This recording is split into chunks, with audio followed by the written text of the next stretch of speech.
Cuando se calma el bullicio de la ciudad y se van apagando las luces de la casa, se enciende la luz del entendimiento. Desde este momento comienza Puerto de Libros, Librería Radiofónica, programa que contiene todos sus elementos tipo A.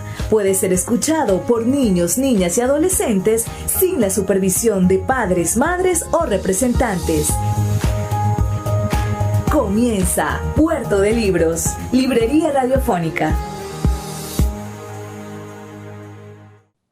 Bienvenidos a Puerto de Libros, Librería Radiofónica. Les habla Luis Peroso Cervantes, quien de lunes a viernes de 9 a 10 de la noche trae parte de este espacio a través de la Red Nacional de Emisoras Radio Fe y Alegría. 23 emisoras conectadas para llegar a sus hogares con buenos libros, con excusas para la intelectualidad y, por cierto, con manifestaciones del espíritu humano. Estas manifestaciones de nuestra cultura, que es sin duda las disciplinas artísticas. Y cuando nos acercamos al arte, cuando somos capaces de escuchar una buena canción o nos encontramos con una buena película, sin duda nos estamos acercando a una forma de entender al otro, de conseguir la otredad. Y en la otredad, en el entendimiento del otro, está el progreso como sociedad, está el progreso como raza humana. Y Venezuela hoy necesita más que nunca entendimiento, otredad, encuentro y la posibilidad de que juntos consigamos soluciones para nuestras crisis. La noche de hoy tengo a un invitado muy especial que acaba de celebrar un suceso muy importante en su vida, que es el lanzamiento, la premier de su ópera prima, de su primera película. Me refiero a Carlos Daniel Alvarado, joven cineasta venezolano, a quien le pedimos que le dé un saludo a nuestra audiencia aquí en Puerto de Libros, Librería Radiofónica. Luis, muy agradecido con esta oportunidad, con toda la gente que te escucha a nivel nacional. Para mí es muy importante la radio, la valoro muchísimo como comunicador social. Me tocó hacer radio, yo he hecho teatro, he hecho televisión desde niño, obvio, y he hecho cine, pero la radio me parece un espacio maravilloso que tiene una magia muy particular y además que nos permite llegar a sitios donde nadie llega, pues, o sea, a sitios recónditos o a sitios donde la gente, bueno, tiene este sistema bueno, que yo creo que es el que nos permite acercarnos verdaderamente a mayores sitios, ¿no? Ahorita la gente habla del Internet, de las redes sociales. Yo quiero resaltar la importancia de la radio y de la mística que tiene la radio. Gracias por la invitación y bueno, vamos a disfrutar de esta entrevista, hermano.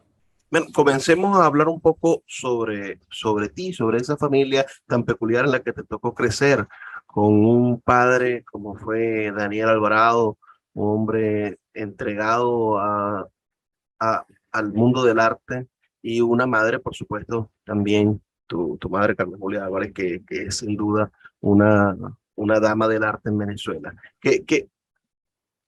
¿De qué manera podemos nosotros empezar a ver a un Carlos Daniel Alvarado en el panorama artístico nacional? Yo imagino que tú creciste entre los corredores de estudios de televisión, de grabación, emisoras de radio, pero ¿en qué momento te diste cuenta de que era algo especial? No solamente que era tu casa, tu día a día, sino que estabas en presencia de algo extraordinario, el entrar en contacto con tantos artistas y con tantas personas destacadas y talentosas.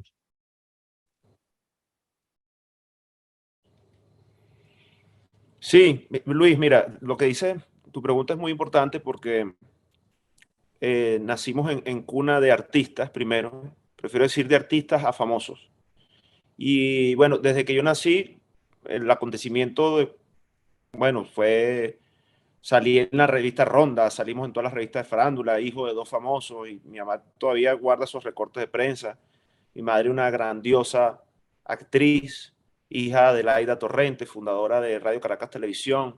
Mi abuela también fue actriz. Mi padre, bueno, del Teatro Universitario de Luz, de allá en Maracaibo, cantante, Negrito Fullero, un actor súper completo, un artista súper completo. Y nada, lo que sí te puedo decir es que crecer en esa casa fue una casa completamente normal, con una cotidianidad espectacular y crecer entre artistas, ¿no? Y esa fama, o digamos, crecer entre famosos, era algo muy natural. De repente, no sé, era, ajá, ¿qué estás haciendo tú? No, bueno, mi papá está haciendo la nueva novela de Cabruja. Y de repente llegaba Julio César Mármol a la casa y hablábamos de la película del momento o de la telenovela del momento.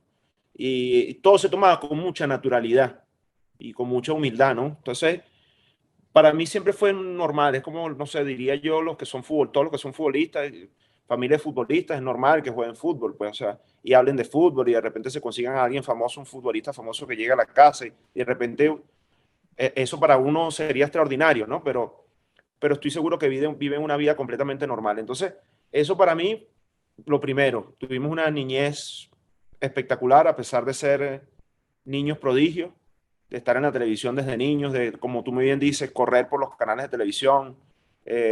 Yo me acuerdo que mi infancia era, íbamos para el colegio y de 7 de la mañana a 1:30 de la tarde, ahí nos pasaban buscando y nos íbamos para un canal de televisión, ya sea Marte TV, Venevisión, RCTV, y allí, bueno, nuestra pauta cotidiana, almorzábamos allá, nos quitábamos el uniforme y a cumplir con nuestra pauta de grabación. Entonces, eso te genera una disciplina increíble, pues, desde niño. Desde niño estás abocado a la cultura del trabajo, tienes eso, diría yo, es una disciplina porque también me tocaba, mientras tenía mis breaks, por así decirlo, en los canales, ahí me tocaba hacer tarea también, y entonces a veces estaba cansado. Era tener todo un día de trabajo, pero también cumplir, hacer tareas y ser niño también, ¿no? Hoy Compartir te con mis toca, amigos, mi colegio, mis amiguitos. Ajá. hoy te toca ser protagonista de una acción interesante que es el lanzamiento de una nueva película venezolana. Cuando hay una película venezolana, un largometraje venezolano, nos encontramos con la posibilidad de que se ensanche la identidad de nuestro país. Pero en tu remota infancia, ¿cuál es el primer recuerdo que tienes de ser venezolano? Podría ser tu recuerdo más antiguo acerca de vivir o de pertenecer a Venezuela? Porque hoy representas a los venezolanos como director de cine venezolano, pero ¿en qué momento comenzó el patriotismo a estar en tus genes o a darte cuenta, a ser consciente de ello? Mira, dijiste ahorita, y tú sabes que como artista uno se maneja con imágenes, ¿no? Y dijiste, me estabas haciendo la pregunta y la primera imagen, yo me acuerdo, mi casa materna, que yo creo que todos los seres humanos tenemos un amor por esa casa donde nacimos, el primer sitio que fue nuestro hogar, ¿no? Y recuerdo que mi casa materna quedaba, la de mi papá y mi mamá, pues, quedaba muy cerca del Ávila. Y esa imagen del Ávila me genera, yo creo que me genera esa primera identidad, ¿no? Pero también son tantas cosas, es complejo porque yo pasé mucho tiempo en Maracaibo, aunque la gente lo desconozca, ¿no? Eh, Mi infancia, todos mis tíos son maracuchos, digamos, tiempos de teatro, de largas estadías haciendo teatro en los Niños Cantores con mi mamá, mientras nosotros hacíamos teatro infantil, ellos hacían teatro de adultos. Entonces podíamos estar hasta 2, 3 meses en Maracaibo. Entonces esa es mi afinidad con Maracaibo, con el pueblo zuliano, ¿no? Pero sí, yo creo que esa venezolaneidad a la que tú te refieres desde niño vendría con esa imagen. También gracias al arte y gracias a la vida, por las temporadas teatrales, yo le he dado la vuelta a Venezuela. Yo he estado en muchísimos teatros a nivel nacional, en Maracay, Valencia, Ciudad Bolívar, Nueva Esparta, Guárico, Barinas, Mérida, obviamente el Zulia, pero yo soy un afortunado en ese sentido, pues porque me conozco muy bien el país y me lo conozco no haciendo turismo, sino trabajando, pues. Y Mira, desde niños, desde chamo. hablemos un poquito de tu papá y te digo, mi imagen cuando pienso en Daniel Alvarado, pienso en su excelente actuación en Mácula, Mujer del Policía. Pienso en esa obra de arte y en cómo logró él salirse del rol de protagonista de telenovela y del melodrama de la telenovela para personificar a un policía con toda esa naturaleza, con toda la severidad con la que él logra ejecutar esa película. ¿Qué opinión te merece de tu padre como actor y cuáles son las actuaciones que tú más recuerdas o en las cuales te pudiste dar cuenta, no, papá es un verdadero maestro en esto que está haciendo? Sí, qué bonita pregunta porque de paso que fue mi papá, es mi ídolo, mi papá es mi ídolo y fue mi amigo. Entonces, también los amigos son cercanos y conversan detalles. Y estaba hablando de una película que mi papá me conversó muchas cosas que sucedieron durante el rodaje, con Solve, con la protagonista. Como tú dices, una actuación contundente. Contundente que estamos hablando de eso fue hace ya casi Es del 36 87. años, no tengo claro. Exacto. Eh, Fue la primera película donde yo aparecí y donde apareció mi hermana. De hecho, la protagonista lleva a mi hermana y me lleva a mí de brazo y es la primera película donde yo aparezco. Claro, era un bebé, no tenía ni idea, ¿no?, de lo que estaba haciendo. Pero sin duda alguna, él me comentaba que como actor meterse en esos monstruos es muy difícil, me decía. Sobre todo porque tienes que comprometerte al punto de que te afecte la cotidianidad con la familia, pues. Entonces llegas tú de tener esas escenas tan densas, tan difíciles, y después regresar a tu casa y están tus niños, está toda otra realidad, está tu esposa, están tus sobrinos, y que todos los que te rodean entienden ese monstruo en el que tú te estás metiendo y te lo respeten y te generen tu espacio de descanso. Eso fue lo más difícil, según lo que me contaba mi papá. En mi opinión, una de las mejores actuaciones que existió en la historia del cine venezolano, sin duda alguna. La película o las películas de mi papá, de sus actuaciones, es que era un verdugo, mano, era un verdugo. Tú ves el trabajo de él en, ¿cómo se llama?, Desnudo con Naranja. Hay un monólogo, creo que como de 3, 4 minutos, teatralesco, que el maestro Luis Alberto Lamata se toma su tiempo y mi papá dura, bueno, casi el 80-90% de la película hablando solo porque su coprotagonista, que es Lourdes Valera, era muda. Exacto, entonces imagínate tú la responsabilidad actoral y la energía y la destreza mental que hay que tener para cargar ese peso, ¿no?, durante un film tan importante, ¿no? Vamos a hacer una Creo, pausa, Carlos, sí, sí. de 2 minutos para escuchar los mensajes de Radio Fe y Alegría y volvemos sobre ese mismo tema. Me gusta mucho que hayas citado a Desnudo con Naranja porque es una película que rompe el, el hilo conductor de la Venezuela autodestructiva y del lenguaje de violencia y abre la posibilidad a un cine de contenido histórico, de contenido de entretenimiento, un cine poético. Y sobre eso, bueno, nos gustaría conversar para poder llegar a tu idea del cine. Vamos a hacer una pausa. Ya volvemos con más de Puerto de Libros, Librería Viva, Radio. hermano. Un abrazo. Escuchas Puerto de Libros con el poeta Luis Peroso Cervantes. Síguenos en Twitter e Instagram como @Librería Radio.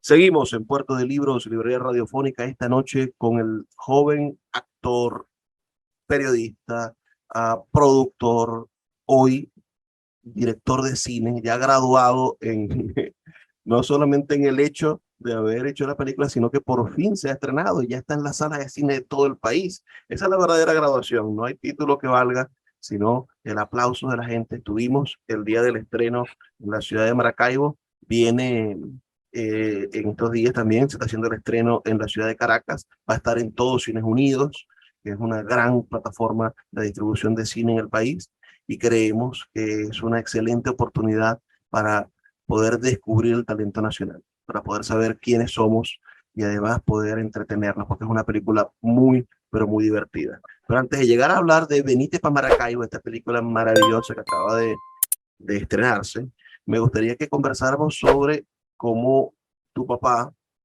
y tú a su lado, viéndolo ser, ¿no? Ah, fue cambiando él con su manera de protagonizar, con su manera de actuar, con su manera de asumir roles, fue cambiando la historia del cine venezolano. Porque ese cine de los años 70 y 80, signado por el tema social, por el tema de la guerrilla, por el tema de la delincuencia, por el tema del abuso de drogas, yo siempre planteo que Huele Pega de Elia Schneider es sin duda el epítome de la perfección del cine social, pero también fue el punto de desgaste definitivo, creo yo. Ya después de Huele Pega no se puede seguir haciendo un cine de esa naturaleza, aunque sí se ha hecho y se ha hecho desde el punto de vista muy interesante. La Hora Cero es un ejemplo de cómo intentar reenfocar el problema de la droga, ya no desde el punto de vista del director, sino desde el punto de vista del criminal, ¿no? Es decir, meterse en la carne del criminal. Pero esos son puntos para reinventarse. Pero tu papá hizo un cine que no estaba escrito y que en Latinoamérica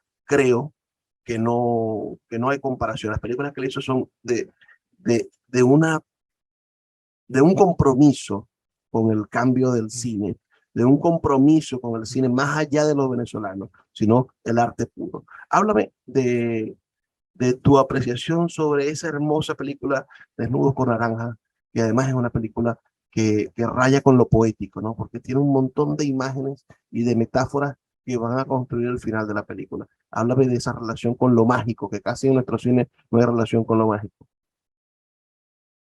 Bueno, me vas a hacer llorar, hermano, porque tocas una gran fibra en mí. Es una obra de arte, Desnudo con Naranjas. Em, Ver la magnitud de esa obra romántica, porque vemos oye, mira, te lo voy a decir en criollo, tiene demasiadas maldades esa película. Esa película está muy bien escrita, está muy bien realizada, está muy bien actuada. Y complementando lo que tú estás diciendo de este cine de los años 70, los años 80, donde vemos esta crítica social, donde al venezolano le gustaba verse reflejado allí, yo creo que ya después, estoy de acuerdo contigo, llegamos ahí en los años 90 y pasamos de una crítica social a, yo creo que ya una descomposición social en pantalla, ¿no? Y por eso llegó un momento que la rechazamos. También hubo mucho periodismo en los años 90 que se encargó de desprestigiar el cine venezolano, de hacernos creer que era de sexo, de violencia, de droga, cuando habían otras cosas. Lo que pasa es que eso estaba allí, ¿no? Y ciertamente ya, digamos, en los años 90, con Elia, que en paz descanse, vemos un cine de descomposición social, que no lo puedo criticar porque hay una necesidad artística de ella de contarlo y sus formas, ¿no? Mi papá tiene una película también, digamos, de crítica social con una actuación magistral que es Disparen a Matar. Mi papá tiene, creo que, dos, tres escenas importantes. Y por esa película, él se ganó el premio a mejor actor de reparto en el Festival de Huelva, en España. Entonces tú ves todos esos trabajos, como él va mutando en su carrera y llega a Desnudo con Naranja con una madurez, pero a la vez con una juventud. Mi papá ya era, digamos, a sus 36, 37 años, ya era un actor, digamos, súper maduro. ¿Por qué? Porque venía haciendo teatro desde los 16 años, chamo. Entonces, cuando tú te encuentras a un Daniel Alvarado a los 41, 40 años, 42 años, un tipo joven, haciendo una obra como Desnudo con Naranja, claro, ya era un monstruo. Ya él era un monstruo como actor, ¿no? Y bueno, también la mano de Luis Alberto Lamata, que, según propio testimonio de mi padre, fue la película donde el director menos le dejó proponer cosas, sino Luis Alberto lo iba guiando y incluso le decía, mira Luis Alberto, vamos a hacer esto aquí, ¿qué te parece si hacemos esto aquí allá? Y le decía, no Daniel, está buena tu idea, pero vamos a hacerlo así. Y me dice, y mire, terminó siendo mi mejor película como actor. Y ahí, bueno, viendo la mano del director como un gran director de actores, mejor director de actores que ha asistido aquí en Venezuela, que es Luis Alberto Lamata, que pone a actuar a quien sea. Y Hablemos bueno, de eso de la dirección, hablemos del rol. El cine es una gran empresa. Para poder hacer cine, no solamente hace falta un director talentoso, sino hace falta un director de fotografía muy bueno, un director de arte que sea talentoso y sea creativo, hacen falta buenos camarógrafos, hacen falta, por supuesto, buenos actores que tengan eso que sabemos que tu papá tenía, era como una especie de talento innato para transformarse dentro de la cámara o dentro del teatro. Ah, pero, ¿por qué eliges tú, después de haber pasado, bueno, por la actuación y por diferentes roles que has pasado en el mundo del espectáculo, por qué eliges y te dedicas y te concentras en ser director de cine? ¿Qué hay en ese rol, en ese, claro, en ese punto de comando de la ficción, de la realidad, de la imaginación, que es la dirección de cine que te atrae? sí, no, mira, te lo digo súper claro, Luis, yo siempre quise ser director de cine. Claro, pero es que soy artista, yo no puedo dejar de actuar, de escribir, de repente llega la música y me encantan todos los procesos, a mí me encanta escribir también, eh, me encanta actuar, me encanta ser dirigido, me encanta hacer teatro, me encanta dirigir teatro. Pero en la universidad yo estaba claro que yo quería ser cineasta. Lo que pasa es que la vida es tan cambiante, chamo, que uno escribe un guión, no te dan la oportunidad, no, que voy a hacer un cortometraje, no, pero esto no funciona, pero bueno, ahorita tengo que actuar, tengo que llevar para la casa, pero yo siempre supe que en algún momento yo iba a llevar una buena obra pues al cine y que la iba a realizar, ¿no? Siempre estuve consciente de eso, de la universidad siempre. Entonces, mi papá me decía algo, eh, mi papá, y esto es un testimonio, antes de hacer La Dueña, él me dice que había tomado la decisión de retirarse de la actuación, porque se sentía tan frustrado, le habían dado buenos papeles, ya él era el negrito fullero, pero ajá, todavía como que no terminaba de cuajar, había hecho Cangrejo 2, ya había hecho varias cosas, pero no terminaba como de... Y me dice, bueno, y mi oportunidad llegó a los 35 años, que tú dices 35 años es joven, sí, pero son de los 20, los 35 son 15 años de frustraciones. Pero llegó la oportunidad. ¿Qué es lo que pasó? Se convirtió en un primer actor joven rápido. Entonces, creo que uno se tiene que ir preparando, tiene que tener muchos maestros, trabajar muchísimo atrás, sí, la cultura del trabajo, y esas oportunidades van a llegar en su momento, pues. Y que esos proyectos no se queden engavetados. Eso es muy triste cuando tú, o sea, primero dices que vas a escribir un guión y no lo terminas. O sea, que te sientes y escribas el guión y lo termines, ya eso habla muy bien de esa persona, porque lo terminó, no quedó en una idea, no quedó que mira, yo algún día lo voy a hacer, no, lo terminó. Y después que termina ese guión, que no quede engavetado, sino ahora vamos a impulsarlo, a darle. Y son más las veces, y es obvio, que te van a cerrar la puerta en la cara, que te van a decir que no, ¿qué historia es esa que tú estás contando? Es una locura lo que tú estás contando, que te van a descalificar, que te van a decir que es imposible.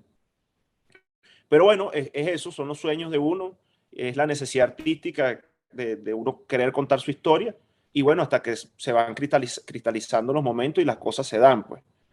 Pero no ¿Dónde, es fácil, o sea, no. Ajá.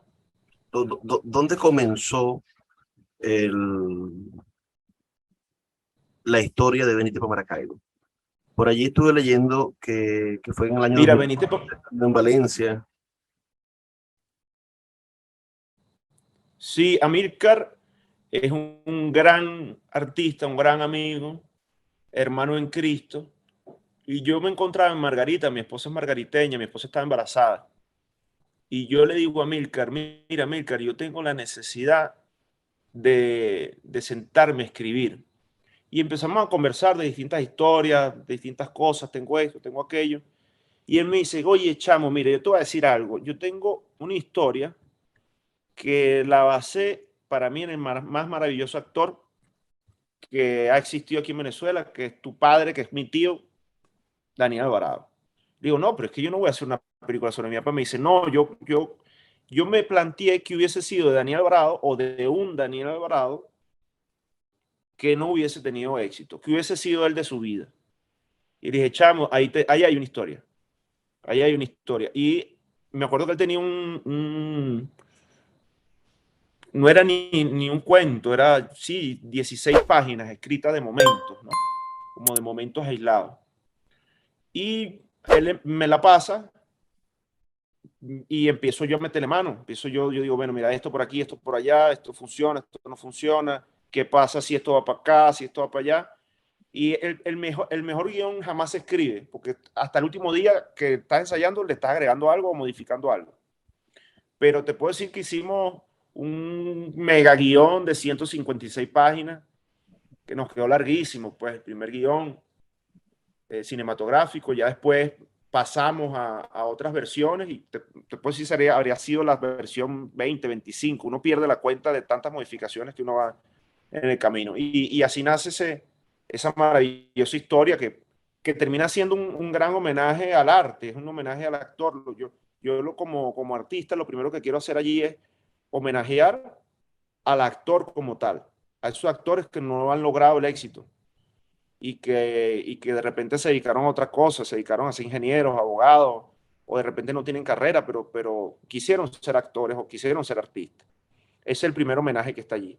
Y el segundo homenaje es a la televisión venezolana, al teatro, al cine, pero a Maracaibo. ¿Por qué a Maracaibo?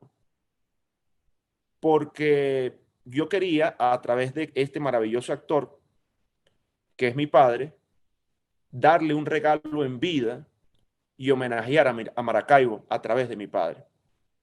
Mi padre cambia de paisaje y bueno, tiene otra connotación, otra importancia espiritual todavía más grande esta película, porque bueno, imagínate, o sea, fue mi mejor amigo, mi papá, pues, y ahora Maracaibo, bueno, tiene más peso todavía allí, ¿no?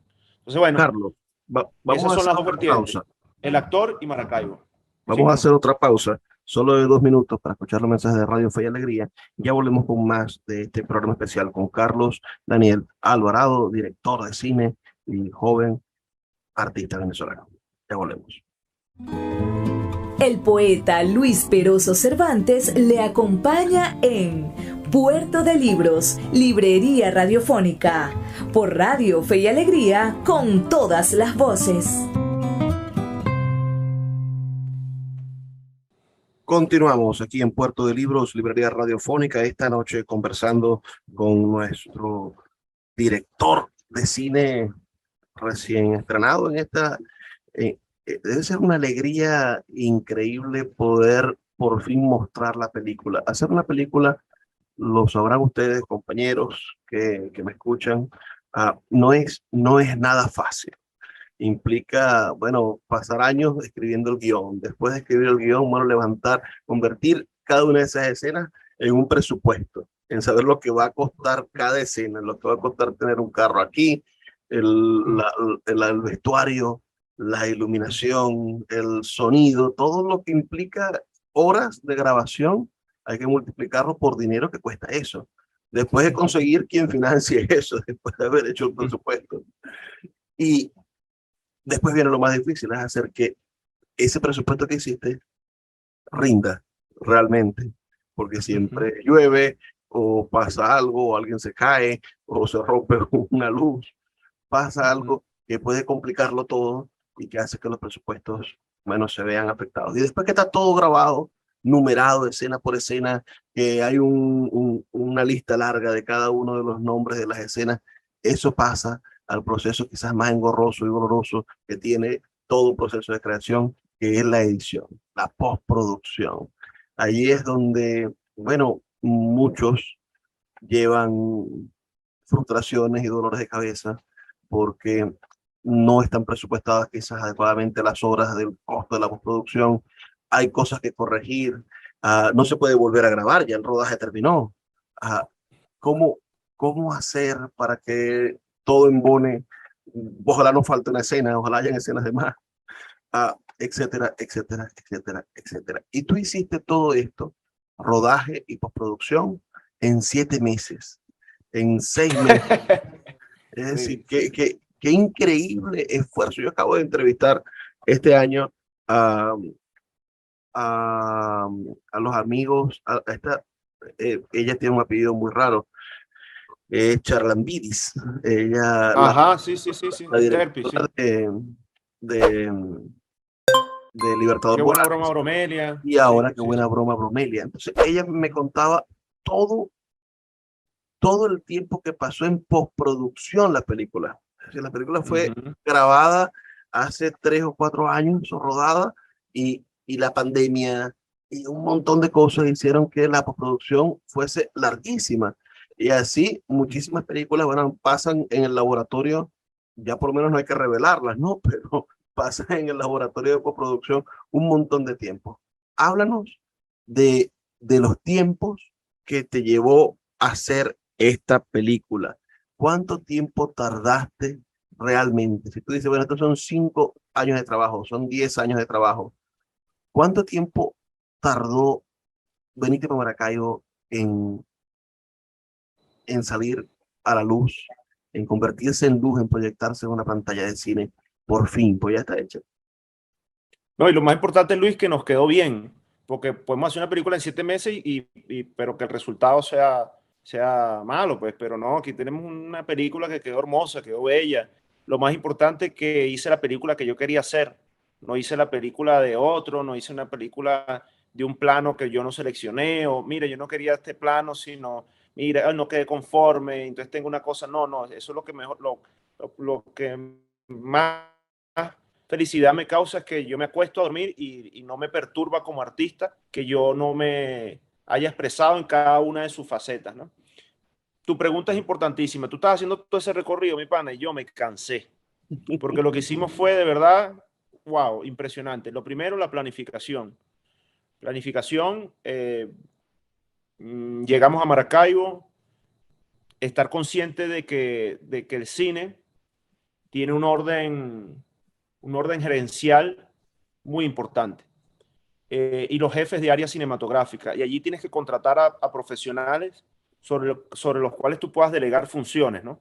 Claro, todo se filtra siempre porque el director, eh, ¿qué es lo que yo hago? Yo genero el debate, abro conversación y ese debate puede durar 15 días, 3 días, el debate artístico, pues, para definir situaciones. O puede durar eso, 5 minutos y cierro el debate y ahí se toma la decisión, ¿no?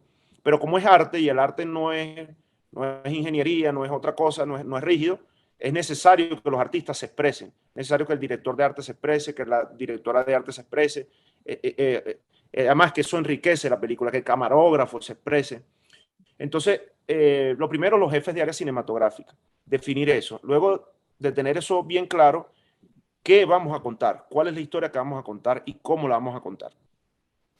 Una vez definido esto, vamos hacia Maracaibo y tenemos un casting maravilloso que hicimos en 3, 4 días, más de 160 personas, y empezamos a definir personajes. Tú. Yo también consideraba que había un gravísimo error en la cinematografía venezolana, que es cuando se pone un maracucho o se graba una película en Maracaibo, ponen a un caraqueño a hacer de maracucho. Eso a mí me parecía una falta de respeto. Entonces, la primera decisión es, porque el cine va de creértelo. Entonces, aunque es una realidad fingida, aunque en realidad es una gran mentira, tú te tienes que meter en la historia. Y no te metes en la historia cuando ves tú siendo maracucho, ves un caraqueño imitando el acento. Eso ya te genera ruido y te saca de la realidad, ¿no? Entonces, bueno, lo primero, actores maracuchos. ¿Por qué? Por varias cosas. Y más que esta película es un homenaje al actor. Entonces, siendo un homenaje al actor, ¿cómo yo no voy a ir a Maracay y buscar actores nobles, actores que, mira, yo tengo allí 2, 3 actores que están empezando en el teatro, están empezando en agrupaciones teatrales y se están ahorita ellos apenas entendiendo como artistas, ¿no? También involucrar a otras grandes figuras del teatro maracucho, maravino, porque se lo merecen. Claro, siempre dentro de lo que se necesitan estos personajes, porque obviamente no puedo colocar a todas las grandes figuras del teatro maracucho si no están en casting, si no están conforme al personaje que se quiere contar, ¿no? Pero nada, se hace un gran esfuerzo para que, mira, se puedan honrar, mira, estos compromisos, pues, morales que tiene el arte de que estas figuras estén allí en la película, aunque sea 2, 3 segundos, aunque sea un cameo, aunque sea que estén, pues, Eso es lo que se busca, porque la película busca homenajearlos a ellos mismos. Y estos actores que están invisibilizados, pero que están allá en Maracaibo haciendo arte. Entonces, bueno, eso es lo primero, el proceso de preproducción. Una vez definido eso, que eso nos tomó 2 semanas, iniciamos. Yo creo mucho en el ensayo, vengo de la cultura del ensayo, la cultura del teatro. Tuvimos 6 semanas ensayando estilo teatro. Claro, mira, te pregunto ahora por la manera en la cual, Y, Carlos, te pregunto por la manera en la cual lograron ustedes, ah, y estuvimos ensayando 6 semanas como si hubiésemos montado. La última semana de preproducción, antes de comenzar el rodaje, me los llevé. Ajá. te pregunto por las locaciones. Es decir, ya tú habías imaginado la locación en la que ibas a hacer la película. Hay evidentemente 3 o 4 calles emblemáticas que utilizaste para rodar toda la película. Y por cierto, la manera en la que las grabaciones que hiciste dentro de Caribe Concert lograste cambiar, bueno, a pesar de ser el mismo restaurante, el mismo espacio, bueno, fue multifacético y sirvió para muchísimas locaciones. Háblame de la Sí, elección de la locación. sí, el arte no es rígido, Luis. Entonces, a mí me preguntaban sobre un personaje, me decían, ¿tú te imaginaste al Bossi así? Y yo le digo, no, yo tengo el dibujo a grandes rasgos del personaje, pero si me lo imagino y lo defino en mi mente de una sola manera, no lo voy a conseguir. Entonces, cuando no lo consiga, me frustro y no va a ser. Entonces, yo prefiero que todo esté en el aire a nivel artístico. ¿Por qué? Porque también todo va amarrado a un presupuesto que tienes que terminar y rodar esta película en 4 semanas. Porque si te pones a buscar una locación en San Francisco, otra en el norte de Maracaibo, trasladar a 30, 40 personas para grabar una escena, no, entonces por eso elegimos el casco central de Maracaibo para contar nuestra historia. También porque es un sitio tranquilo, pintoresco, tenemos la mayoría de los sitios emblemáticos del casco histórico allí cercano y eso nos permitía grabar un promedio de 4 a 5 escenas diarias, que es nuestro tope con el presupuesto que contamos. A mí se me acercó alguien y me decía, mira, vas a grabar una escena en Santa Rosa de Agua. No, porque yo mi historia no va para allá. O sea, mi historia, o sea, que bueno, que alguien haga otra película y ponga Santa Rosa de Agua si lo amerita, ¿no? Si esa historia lo amerita. Entonces empiezan a tomar decisiones conforme al presupuesto también que tienes, porque tienes que producir, pues. Me pareció una decisión muy acertada, reuniéndome con el productor Ionesco Troconi, productor de allá de Maracaibo. Empezamos a ver y decir, bueno, esta historia la podemos contar aquí, la podemos contar en la calle Carabobo. Yo no conocía a Augusto Pradelli, él lo sabe, ahorita es no, bueno, un padre para mí, cineasta de Hollywood. Yo no conocía Caribe Concert y cuando yo llego y voy a hacer la película y conozco ese espacio, yo digo, mira, es más, en la película, Eladio Morillo hace teatro, pero él hacía teatro era en su patio, en el patio de su casa. Y cuando veo a Augusto, que es cineasta, que es un artista maravilloso, yo digo, mira, yo a este hombre también lo tengo que homenajear. Fíjate que el arte no es rígido. Augusto, ese personaje no aparecía en la película. Y eso lo definimos una semana antes de empezar a grabar. Digo, mira, Claro, Augusto, yo necesito... Uh-huh. es interesante que me digas que no apareció en la película cuando es el rostro del tráiler. Es la primera escena que Claro, muestra en el tráiler ahora. Que sí, eso me pone en evidencia que es una filosofía tuya, ciertamente, tener el cine abierto para conseguir cosas y hacerlo más ágil. Me, sí, sí, sí, no, nada es rígido, hermano, ahí, porque estás tratando con arte, y el arte no es 2 más 2 son 4, hay cosas que sí son 2 más 2 son 4, pues son técnicas. A nivel técnico, o sea, lo artístico no se puede comer lo técnico, ¿no? Pero todo puede cambiar. Y mi papá me decía algo, la mejor historia la mejor película es la que no has grabado, porque no ¿qué, existe. qué cámaras Claro. usaste? ¿Qué recursos técnicos usaste? Porque la fotografía y la calidad de la imagen es verdaderamente buena. Es decir, no, Uh-huh. no se ha grabado en Maracaibo una película en Maracaibo con esa calidad hasta hoy. Es la película Sí. de mayor calidad de imagen, drones. ¿Qué tipo de recursos técnicos usaste? Hablemos de la tecnología que te apoyó en la realización de la película. Claro, ahí viene el aspecto técnico. Lo que te digo, el aspecto artístico no se puede comer el aspecto técnico. Grabamos con unas Rec Epic 6K con unos lentes T1 Ultra Prime. Y bueno, un equipo técnico que teníamos para hacer una película, teníamos todas nuestras máquinas, pues teníamos nuestros dollies, teníamos nuestro dolly Dana, teníamos nuestras plumas, no utilicé grúa. Y bueno, la toma de los drones, que la decisión la tomamos después de filmar toda la película, porque yo no quería, a mí el dron en lo particular, esto es una opinión muy personal, creo que todo el mundo se ve fascinado por el dron, pero se sobreutiliza y no tiene lenguaje cinematográfico. Yo veo el dron más para estilo videos musicales, pues. Si fuese ese videos musicales, utilizaría yo mucho el dron, pero a lo mejor el dron tiene que estar justificado. Si vas en una, no sé, una persecución y ahí utilizas el dron. O sea, yo creo que la cámara siempre tiene que tener su justificación a nivel de lenguaje cinematográfico. Y yo no veía la necesidad para contar mi historia de utilizar un dron, ¿no? Entonces, pero bueno, la cámara espectacular, graba en 6K. 6K tiene muchos bits de información, mucho color. Hicimos una compresión de 8:1, que eso nos genera mucho color. ¿Por qué? Porque yo veía Maracaibo, yo soy de las Águilas del Zulia. Yo soy maracucho y el calor y los colores de Maracaibo son muy particulares. Entonces yo veo a Maracaibo con mucho color, ¿no? También por eso tomo esa decisión de la calle donde recreamos esta historia, que es la calle Carabobo, porque yo la veía así, yo veía muchos naranjas, mucho azul, mucho amarillo.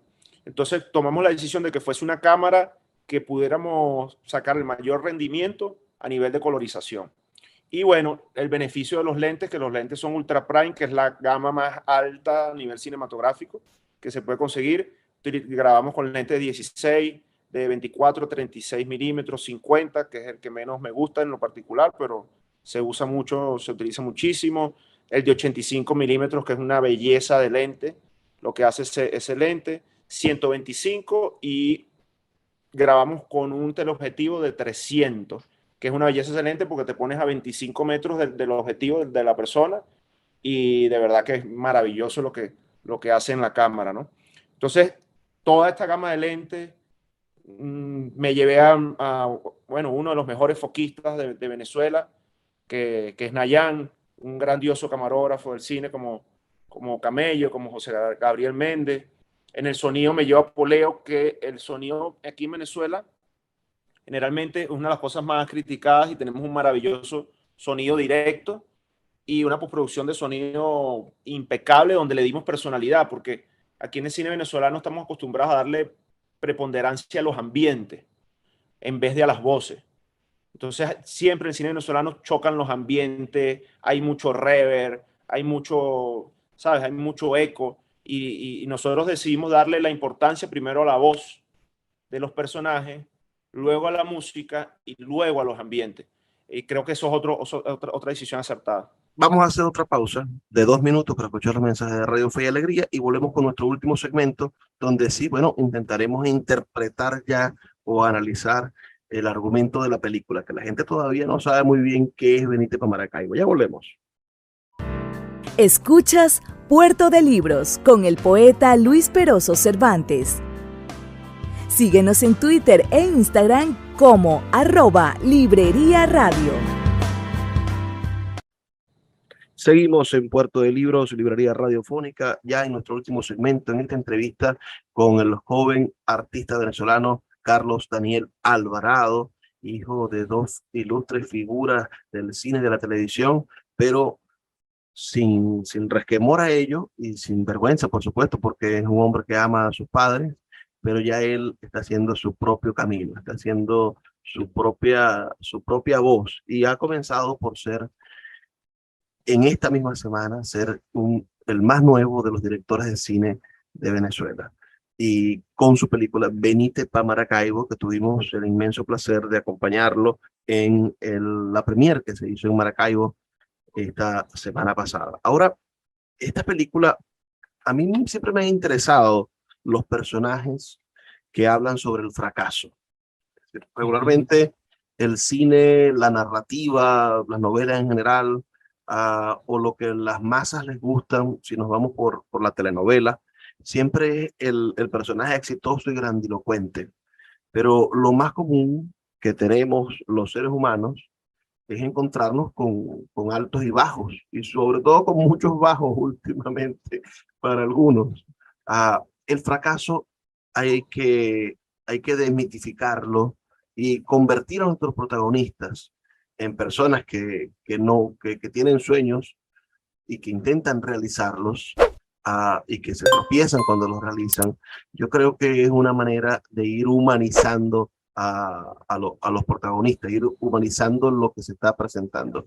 El personaje, Eladio Murillo, interpretado por Mario Sudano, es un actor fracasado, un actor que no ha logrado triunfar en la telenovela, en el mundo de la televisión. Ahora, ¿tú crees, en el periplo, en la estructura, cómo crees tú que logras redimir al personaje? Es decir, no me gustaría contar el final, y ya siempre lo digo, los finales están sobrevalorados, porque lo importante es ver la película y divertirse con ella. Tú puedes saber el final, pero eso no te muestra la película. Aún así, para evitar que los centennials no vayan a verla, no vamos a contar el final, pero sí háblame de esas decisiones hacia la construcción de un personaje que logra reivindicarse. ¿Tú crees que Eladio al final supera su estado de fracaso o consigue? Totalmente, totalmente, totalmente. Lo consigue a través del amor por su familia y si te das cuenta, Eladio tiene una característica que la tenemos todos los venezolanos, que es el optimismo. Y el tipo está, o sea, imagínate a alguien que lleva 25 años, 20 años, tratando de que le den papel en una telenovela y máximo lo que él es de mantenimiento, o sea, tiene que ser un tipo muy optimista. Entonces, la primera característica de él es que es un tipo optimista. Yo creo que él sabiendo muchas otras cosas de su vida que generan ese iceberg que está abajo, pero uno solo ve nada más la punta del iceberg en los personajes, hace que él haga este recorrido y este encuentro necesario con sus seres queridos en Maracaibo, este retorno de este héroe, pues, fracasado, y encontrarse, bueno, con su sobrina, ¿no? Que es otra generación, que es, digamos, esa semblanza encontrar una generación mayor con las generaciones de ahora, y estos son mis dos protagonistas. ¿Por qué yo digo esto? Porque cuando uno va a hacer una película, vas a contar una historia, lo más importante es saber de qué va la película. Esa es la pregunta que te tienes que hacer todos los días. Porque de repente te puedes enamorar de otro personaje, te puedes enamorar de una locación, te puedes enamorar, ay, mira qué chistoso está esto. No, pero no puedes dejar de contar tu historia. Y aquí mi historia es la historia de Eladio Morillo y su encuentro con su sobrina Ariani allá en Maracaibo. Entonces, él va pasando por distintas situaciones en comedia, donde él mismo yo creo que se va descubriendo, pero va dejando vamos a llamarlo así, un gran legado, un gran aprendizaje en su sobrina, que bueno, que se muestra allí al final de la película. Por eso yo creo que sí, que Eladio totalmente se redime, lo logra. Yo creo que Eladio lo logra. Yo creo que Eladio logra el éxito. Porque bueno, el éxito es completamente subjetivo, como tú muy bien decías. Estamos más llenos de fracasos que de victorias en la vida. Y eso es lo que nos hace más humanos. Eso es lo que hace que cuando veamos la película te encuentres con personajes que se parecen a mí, que se parecen a ti, y no, digamos, la historia de este deportista que siempre lo logró y le fue bien, o de esta bailarina o cantante que es exitosa. No, no, o sea, la mayoría de las personas pasamos por situaciones difíciles y nos va mal, y es normal que nos vaya mal, pues. Pero también tenemos grandes triunfos, y en ese momento esos grandes triunfos, nada, es lo que causa un verdadero orgullo. Hay dos chistes que son fundamentales en la película y que a mí me parecen épicos, ¿no? Esa escena, si algún día, ojalá no pase, pero si algún día la película, bueno, llega a las redes sociales y la gente empieza a compartir fragmentos, estoy seguro que el chiste del paseo de mamá Dora, de, de la, de la mamá del mafioso recibiendo el aire, Ajá, ajá. y el chiste del anillo. A quienes vean la película, vayan a ver la película para que se rían con esos dos chistes. Pero eso va a causar conmoción en las redes sociales, si algún día llega a compartirse nada más esa secuencia de esas dos, porque son muy, muy divertidas. La película, el cine de humor venezolano, creo que estaba de alguna manera olvidado y no se había logrado hacer cine de humor con esta calidad, Carlos. Quiero reconocer el trabajo que lograste configurar allí. Quiero que las personas vayan a ver tu película precisamente porque hay en tu película una nueva manera de ver el cine de humor, sin desmeritar, por ejemplo, el trabajo de Benjamín Rauseo sus intentos de hacer películas con su personaje, el Conde del Guácharo, o sin dejar atrás, bueno, yo pienso en Juan Topocho, ¿no? Cuando uno piensa en un clásico del humor venezolano, en el cine, pero, pero yo creo que de Juan Topocho para acá no había una construcción humorística tan particular como la que tú presentas. Y yo decía en la crítica que publicamos en sorbacine.com que esta película tiene todo el talento y tiene las cualidades para estar en taquilla y llegar a miles de corazones, como lo llegó películas como Papita Manito Stone, como Puras Joyitas, o el melodrama, la tragicomedia de Miguel Ferrari, el Azul no tan rosa, azul y no tan rosa. Ah, que son películas que logran tocar la fibra del venezolano, pero que están llenas de humor. Háblanos de por qué haber hecho una película humorística. ¿Por qué, si tu papá fue un gran actor dramático, por qué tú decides comenzar tu vida con una película humorística? Sí, te respondo tu pregunta. Te respondo. Eh, Primero, tengo una gran escuela que es mi madre a través del teatro. Yo escribí mucho con mi mamá y escribí mucho con mi papá también. Y la escuela del teatro de mi mamá viene de la tragicomedia o del melodrama, pero el melodrama, la gente piensa que el melodrama es como un drama melo. No, es un subgénero del drama donde siempre hay un mensaje esperanzador, donde está pasando una situación dramática, pero te estás divirtiendo, no quiere decir que no te diviertas.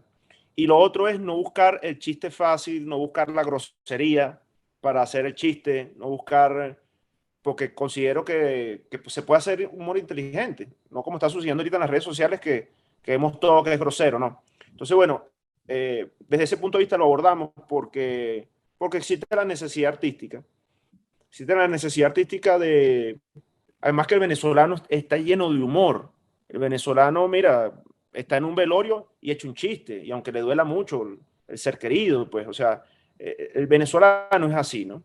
Y creo que es una característica de nuestro cine, que pasa por debajo de la mesa y nosotros bueno, no lo apreciamos tanto. Entonces, bueno, yo quise abordar esta película que si bien yo la considero un melodrama, no se puede vender como lo que yo creo que es, porque es una comedia, pues. Entonces, a nivel comercial, tienes que utilizar las palabras acertadas para que la gente entienda el mensaje, porque si no, no entienden. Tenemos una gran comedia, pero también tenemos una gran tragicomedia, pues, o un gran melodrama, por así decirlo, al mejor estilo teatral. Por eso también en sus formas, también es un homenaje al teatro. Pues tú vas a ver una obra de teatro y te estás riendo todo el tiempo, pero te está dejando un mensaje. Y a lo mejor no tienes que estar riendo a carcajadas, pero de repente en una te ríes a carcajadas, en otra lo disfrutas, en otro contemplas, en otro te conmueves y lloras. Porque es eso, son las distintas emociones humanas para que la gente, bueno, se entretenga, pues. Eso fue lo que buscamos. Mira, es hora de que vayamos cerrando. Me gustaría que, evidentemente, has tenido la oportunidad de nacer y de crecer en un hogar que está involucrado con muchos artistas, pero me gustaría un mensaje para el joven venezolano que, como tú, sueña ser cineasta. ¿Qué le dirías a un chamo de 20 años que cuando te ve hacer cine dice, yo quiero ser como él? Mira, Luis, lo primero, lo que decíamos al principio de la entrevista, no se preocupen por los aspectos técnicos, ni que no tengo la cámara, ni qué voy a hacer. Lo primero es el guión y que la escriban su historia, es la necesidad de contar tu historia. y ya sea, bueno, a lo mejor más hacia el hiperrealismo, a la comedia, al drama, o no sé, o histórico, lo que sea. Lo importante es que tú como artista cuentes tu historia, lo plasmes en papel, ¿no? Entonces, una vez escrito, que no se quede allí, que se busque las formas y tú dices, bueno, el financiamiento es difícil, es muy difícil, eso es muy difícil. Eh, pero buscar la forma, buscar el financiamiento, buscar cualquier, no sé, cualquier camarita para contar una historia, porque es la necesidad artística, empezar por cortos, empezar por género documental, que vaya saciando esa necesidad artística. Entonces, es eso. Yo creo que mientras seamos más, mejor todavía. Creo que viene una generación que viene pujando, que es durísima, súper talentosa. A mí me acompañaron, y lo digo, un equipo extraordinario, que todos son cineastas, hermanos. Todos son cineastas. Mi asistente de dirección es cineasta, mi script es cineasta, mi editor es cineasta. Y estoy seguro que ellos en algún momento van a contar sus historias y lo van a contar muy bien, porque son gente súper talentosa. Entonces, eso, que cuenten sus historias, que hagan cine, pero de repente, bueno, les va a tocar ser script, les va a tocar ser asistente de producción. Como yo pasé, yo llevé muchísimo café, me tocó ser asistente por muchísimo tiempo, y ahí es donde verdaderamente te formas, pues. Lanzarte al ruedo sin miedo y aprender de grandes maestros. Y crecer con optimismo y seguir adelante. Invitar a todos, a los que nos están escuchando, que se acerquen a las salas de cine, a ver esta maravillosa comedia que se llama Venite para Maracaibo, que es un homenaje a Maracaibo, es un homenaje al actor. Se van a ver ahí reflejados, van a ver, bueno, van a recordar a la televisión venezolana, van a recordar el teatro, y estoy seguro que lo van a gozar mucho y se van a divertir. Gracias, Carlos, por tu tiempo, por tu paciencia, por haber estado con nosotros esta noche y a todos los que nos escucharon, bueno, agradecidos por su sintonía. Les recordamos que estamos aquí de lunes a viernes de 9 a 10 de la noche por la Red Nacional de Emisoras Radio Fe y Alegría. 23 emisoras conectadas para llegar a sus hogares con buenos libros. Trabajo para ustedes, Luis Peroso Cervantes. Por favor, sean felices, lean poesía. Gracias, Carlos. Gracias por todo.